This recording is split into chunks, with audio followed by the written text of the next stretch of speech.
Fala pessoal, tudo bem? Seja muito bem-vindo aqui ao canal. Hoje a gente está tendo a honra aqui de conversar diretamente com o gestor, né, o meu xará aqui, o Mauro, o gestor do LogCP, né, um fundo imobiliário de logística, e vocês vão poder ouvir aqui da boca do próprio gestor como estão aí as perspectivas do fundo, o que, que ele está pensando, as novidades do fundo, tá certo? Então, Mauro, seja muito bem-vindo aqui, muito obrigado desde já pelo seu tempo.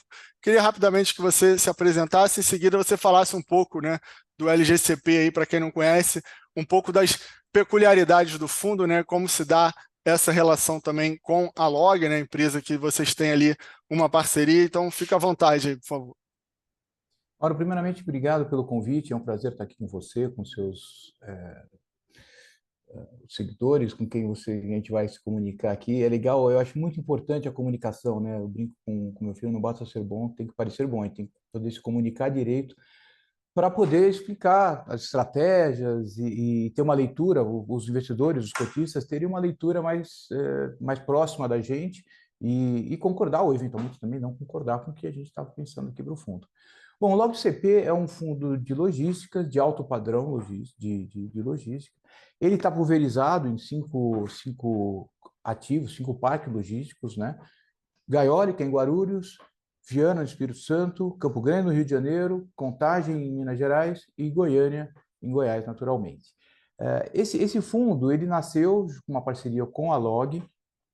A Log, vocês sabem, é uma das maiores, acho que é a maior empresa de galpões logísticos do Brasil. Existem muito outras grandes empresas, mas elas são a maioria delas gringas, né? Boas também, mas cada um com a sua característica. O fundo em particular tem algumas, eu vejo como vantagem, essa diversidade geográfica, que é interessante. A própria atividade logística já fala isso, né? Precisa se mexer, uma troca de mercadorias.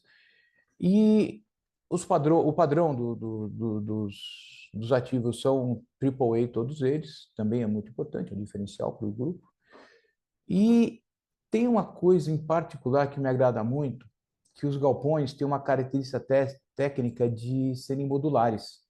O fato deles serem modulares, ele consegue atender a todos os locatários, todo o perfil de locatário. O locatário que quer 1.500 metros, ele consegue achar num dos nossos ativos um espaço dele.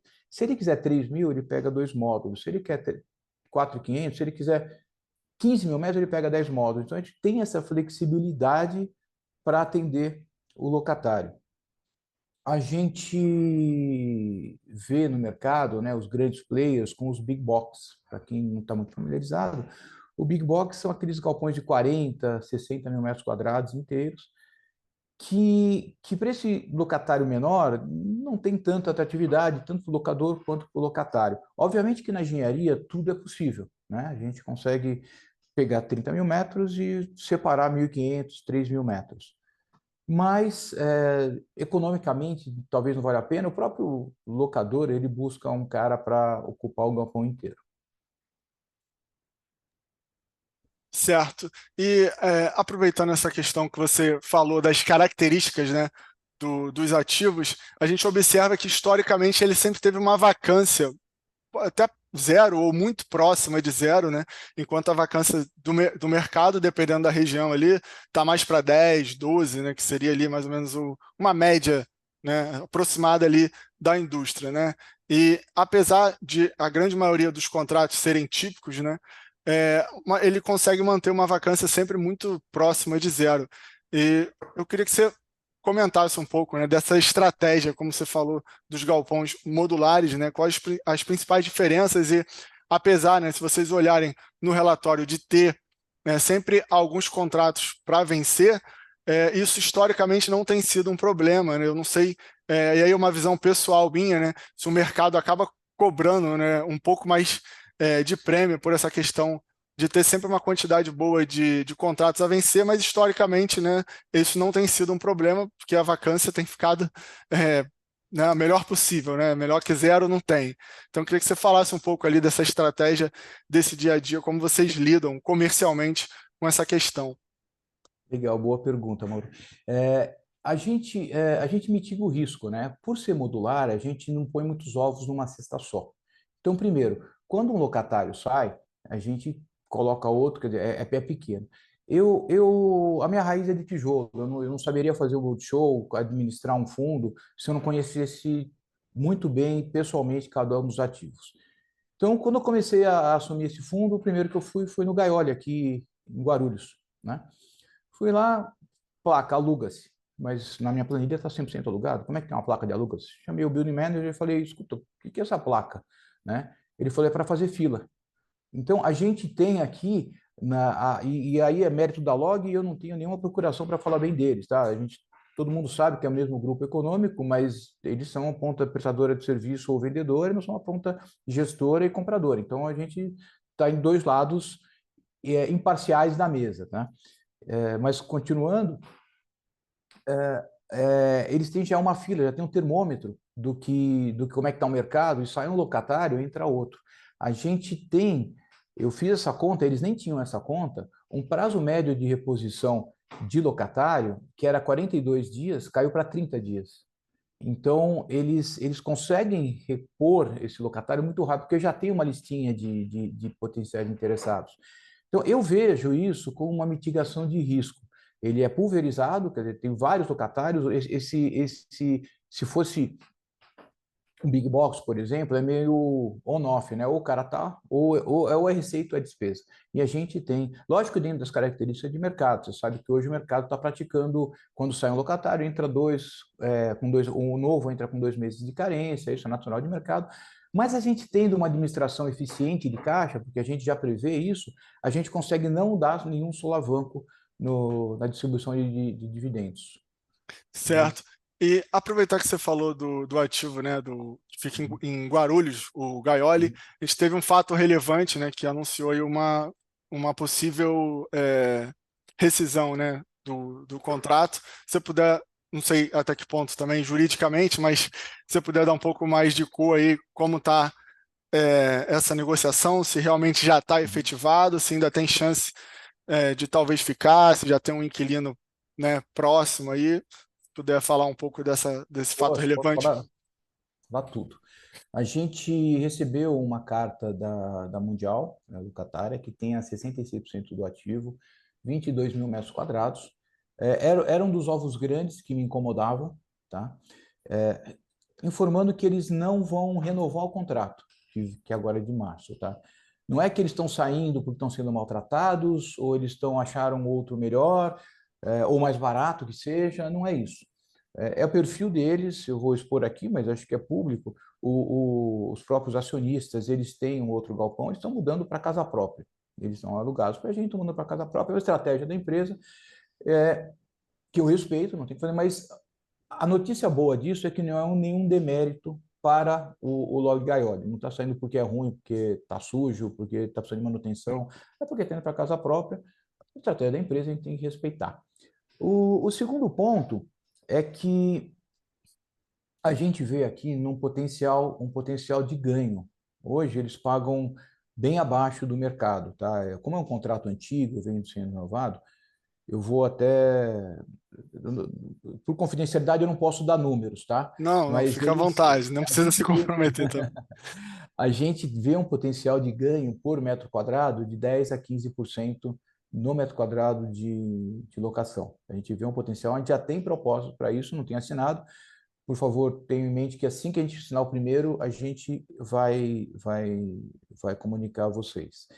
E outra notícia que não é tão ruim, tendo, né, em tela aquela informação que eu dei do prazo rápido de locação, a gente só vai receber os 22 mil metros quadrados todos, né? Então, não tem uma devolução parcial, a menos que a gente aceite essa devolução parcial. E eles têm que colocar o galpão no mesmo estado que receberam. Como todo contrato de locação, você devolve igual recebeu. Isso posto, a gente está imaginando que eles só vai ter alguma influência no fluxo de caixa lá para agosto, se tiver, porque a gente já está trabalhando locação, quando a gente já tem proposta, então, digamos que a gente tem uma proposta lá para 4 mil metros quadrados, a gente recebe antecipadamente esses 4 mil metros quadrados, eles continuam pagando sobre a diferença, e esses 4 mil metros quadrados, eles já vão pagar um aluguel maior. com um disclaimer, tem 2 meses de carência, como todo mercado. Ou seja, a gente consegue aqui ter um ganho de capital. Né? No mercado imobiliário não dá para falar que é impossível, mas é muito improvável que a gente tenha algum solavanco. É muito mais provável que a partir de agosto a gente consiga melhorar, mas, de novo, né, com aqueles disclaimers garrafais, não é promessa, nem tudo mais, mas a saída deles, eu vejo, curto prazo, poxa, que chato, saiu, é, né, uma maquininha de registradora, mas a médio e longo prazo é um potencial de ganho muito bom. Eu acho que os contratos típicos, para quem é do mercado imobiliário, eles conseguem capturar esse tipo de vantagem. Né? Sai um locatário, a gente aluga por um maior, a gente consegue melhorar. Os contratos atípicos, eles são atípicos até a segunda página, né? Que a gente passou por um túnel pandêmico agora há pouco tempo, onde os contratos atípicos foram todos quebrados, todos não, a maioria, por razões naturais. Então, quando tem alguma coisa realmente que preocupante, a gente tem que flexibilizar, o locador acaba flexibilizando, não dá para você, né, sufocar o locatário, porque mesmo sendo contrato atípico. E o contrato atípico não captura essas voltas do mercado como a gente pode capturar agora. Se o contrato com a Mundial fosse atípico, por exemplo, e tivesse mais tempo, a gente ia ficar alugando lá pelo preço que estava alugando.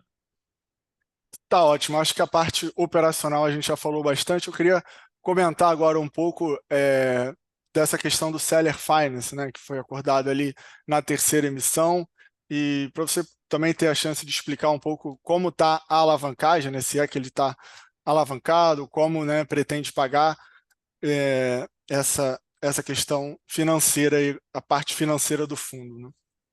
Legal. Bom, o Seller Finance houve, está em place. Por que a gente aceitou isso? Por conta das condições financeiras dele.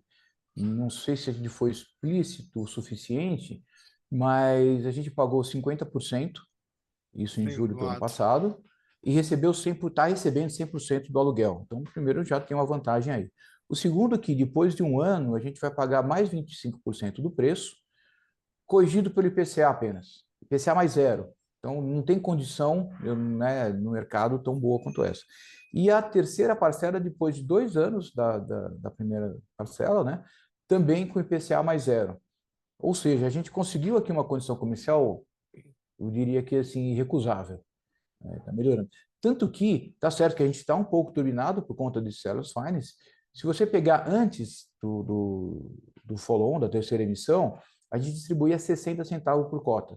A partir de novembro do ano passado, a gente está distribuindo 72 centavos por cota. Isso é fato, a gente ganhou 20% da distribuição. Então, tem alguma polêmica sobre diluição, mas se você pensar na sua cota, você está ganhando dinheiro, você está tendo mais dinheiro. Outro ponto para a gente analisar é quanto que valia uma cota naquela época, né? Quem tinha uma cota valia R$ 72, alguma coisa assim. Tinha 10 cotas, tinha, né, 720. Hoje a cota está por volta de 90, 88, vamos só para facilitar a conta, 90. Hoje as mesmas 10 cotas valem R$ 900. Então você ganhou no seu patrimônio e você ganhou no seu rendimento. Acho que foi bom para o cotista isso. Claro, a gente tem que olhar para frente, não é só olhar para trás, mas olhando para trás, a gente olha que a gente conseguiu entregar. Se tiverem curiosidade de pegar o material publicitário lá de maio, junho, julho, a gente estava prevendo entregar 67 centavos por cota no primeiro ano. Nós estamos entregando 72, ou seja, nós cumprimos a nossa meta e ainda conseguimos entregar um pouquinho mais, né? 5 centavos a mais por cota, que é uma coisa relevante. Olhando para frente, temos um ponto de atenção agora em julho, agosto, um cheque de mais ou menos 33 milhões que a gente tem que pagar essa segunda parcela de 25% que eu te falei.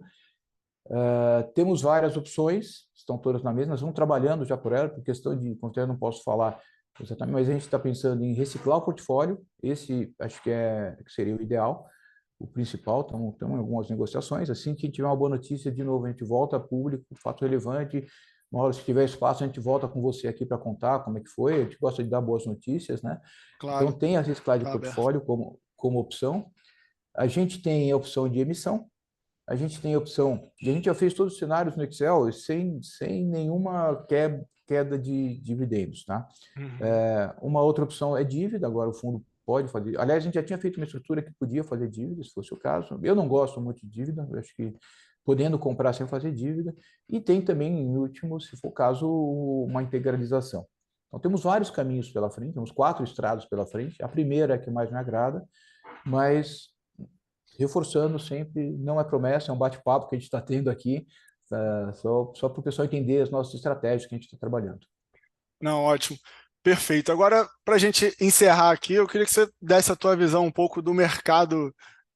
Acho que o mercado logístico, querendo ou não, você já passou, mas se quiser voltar também, fica à vontade, né? Já que a gente vai agora falar um pouco do ponto de vista um pouco mais macro, Uhum. do mercado de fundos imobiliários, né, como um todo, da evolução dele, enfim, a gente tem muitos novos fundos aí, né, novos segmentos, novas apostas. Queria a tua visão enquanto, né, gestor que está ali vivenciando esse mercado diariamente, da tua visão macro, para onde o mercado de fundo imobiliário está indo, né? Talvez uma maior participação institucional, enfim, queria a tua visão aí macro do mercado de fundos imobiliários no Brasil. Eu vou incidir um pouquinho mais ao fundos imobiliários de tijolos, tá? Porque se a gente for falar de Ah, fundos sim, imobiliários, em geral, mas da eu sempre dívida. lembro, gente, que o fundo imobiliário, o nome já diz, né? Fundo de investimento imobiliário, é um fundo de tijolos, né? Então, eu sempre recomendo a todo investidor olhar sempre o que tem por trás, qual que é a base dele, qual que é o lastro do fundo imobiliário. O lastro do fundo imobiliário é o imóvel, seja logístico, seja escritório, seja residencial, shopping, o que for, é a qualidade do imóvel e o que ele pode render. Tá? Lembrando que, na minha visão, a análise para o investimento imobiliário, no fundo imobiliário, tem que ser muito similar ao que você faria para o investimento num imóvel direto, num apartamento, no que fosse comprar, ou seja, a longo prazo, e o que ele pode render também. Lógico que eu não vou ficar aqui falando sobre comprar um apartamento, vacância, essas coisas todas, vocês já estão cansados de saber, mas é importante que tenha essa visão de longo prazo. É importante saber também a característica do gestor e talvez a principal lição para o nosso mercado que a pandemia deixou, que o Covid deixou, foi a não se deixar levar pelos modismos, né? Pandemia não combina com pânico. Quando a gente está num túnel pandêmico, não é correto financeiramente tomar algumas decisões, como sair vendendo todos os papéis de escritórios que a gente tem ou tinham, né? Quem fez isso provavelmente perdeu dinheiro. Eu falo, você só vende numa emergência se você precisar desse dinheiro para pagar uma conta ordinária. Eu estou precisando de dinheiro, não tenho onde tirar, então vende a cota com ela caindo. Porque, como vocês viram, o escritório não acabou, está voltando com força. A gente estava numa fase que não podia sair de casa. Shopping não acabou, como vocês estão vendo, está voltando com força. Quer dizer, o pessoal percebeu, poxa, passamos pela pandemia, passamos pelo tudo pandêmico e o segmento não morreu. Quem profetizou isso, a bola de cristal ali não estava muito clara, né? A gente que é mais antigo já passou por outras crises e tudo mais, sabe disso. E o reverso da medalha também, aí eu vou falar sobre logística e multifamily, também não sair comprando demais. Teve muita gente que comprou logístico a 6 mil metros quadrados, com alguns malabarismos financeiros, isso não para em pé, porque o locatário ele vai pagar nas melhores regiões 30, R$ 33 por metro quadrado. Então, se você vai fazer uma alavancagem, um malabarismo financeiro para pagar os 6 mil reais, porque tem uma inflação por demanda, por quê? Porque ninguém podia sair de casa, então era telefone, então, poxa, tem o logístico, né? Não é por aí. Eu acho que a gente não pode nem ser pessimista como fomos no escritório, nem ser extremamente otimistas como fomos. Tem que ver quanto que vale o tijolo. Eu acho que a gente precisa ter essa análise. O mercado, né, os cotistas, estão bem mais maduros, a gente que está no mercado há bastante tempo.